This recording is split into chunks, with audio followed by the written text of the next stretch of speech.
Okay, let's dive right in. We're talking about a critical technology race between the US and China, and at the heart of it all, semiconductors. These tiny brains power our entire modern world, and the battle for who controls them could very well define the rest of this century. So, this brings us to the billion-dollar question, right? Can China really catch up to the US in this incredibly high-stakes game? Well, the answer isn't a simple yes or no. It's a really complex story of amazing innovation, some serious strategic weaknesses, and a whole lot of political maneuvering. All right, here's how we're going to break it all down in this explainer. We'll look at the race itself. China's surprising genius in chip design. The huge wall they've run into with manufacturing. Their clever strategy to get around it. The political wildcards in play. And finally, we'll ask, is America's lead actually eroding? First up, let's set the stage. We need to understand why this race for chip leadership is so unbelievably important right now. You see, for the longest time, the US has been the undisputed king of the hill when it comes to making the most powerful, cutting-edge chips. But that solid lead, it's starting to show some cracks. Even though the US is still ahead in actually making the chips, the whole landscape is shifting, and it's shifting fast, especially in the world of artificial intelligence. Now here's where things get really interesting.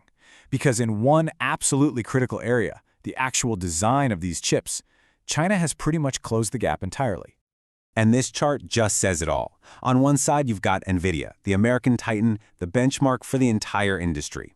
And on the other, Huawei's Ascend 910C. Now, NVIDIA is still the leader, no doubt, but the key takeaway here is near parity. In terms of pure design, they are neck and neck. This is proof that China isn't just a follower anymore. They are a genuine, top-tier innovator. So, if China can design these world-class chips, what's stopping them? What's the holdup? Well, let's get into the major obstacle that's standing in their way. It's a big one. The answer comes down to one highly technical process called lithography. Just think of it like the world's most advanced, most microscopic printing press. It uses light to etch these incredibly intricate patterns onto silicon. It's the absolute foundation of modern chip making, and right now, it is China's single greatest weakness. And this creates a fundamental two-step problem for them. Step one, design an incredible state-of-the-art 3-nanometer chip. As we've seen with Huawei, they can do that. Check. But then comes step two, actually mass producing that chip. And that's where they hit a massive wall. It's like they have the perfect blueprint for a futuristic skyscraper, but they just don't have the advanced construction gear to actually build it. But here's the thing. When you hit a wall like that, you can either give up or you can find a way around it. And China has developed a really ingenious and frankly resource-intensive workaround. So instead of trying to build one single perfect chip that can beat the competition, their state-driven model is playing a totally different game. They're making up for having less powerful individual chips by just using a lot more of them. And they can do that by leveraging their massive power grid and cheaper electricity. It's a classic quantity over quality strategy. So how does this actually work in the real world? Well, take a look at this. To match the total computing power you get from a system running on NVIDIA's best chips, Huawei has to deploy a system using about 5 times as many of its Ascend chips. They're not matching chip for chip, they're matching system for system. But, and this is a really big but, this brute force strategy comes with a pretty hefty price tag.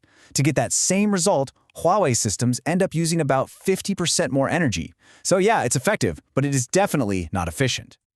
Now, this whole tech race isn't happening in a vacuum, right? It's happening in the real world, which means politics and policy can come in and completely change the game.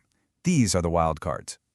You've got a few huge factors in play here. On one side, the US is hitting the brakes with export controls, trying to limit China's access to key tech. But that, in turn, is pushing China to get even better at things like reverse engineering. Then you throw in potential game changers, like a new US administration with different policies, or even a rumored rare earth for silicon trade. And you can see how this whole thing could get flipped on its head overnight. Okay, so let's bring it all home. When you put all these pieces together, what does the future actually look like? Is America's lead in the chip war safe, or is it slowly slipping away? So, what's the verdict?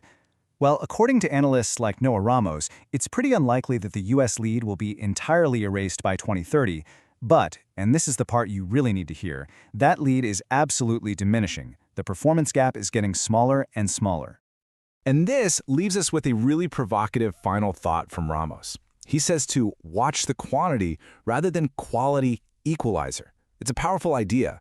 It suggests that in this massive tech battle, the ultimate winner might not be the one with the single best piece of equipment, but the one who can build the biggest, most powerful system, no matter what it takes.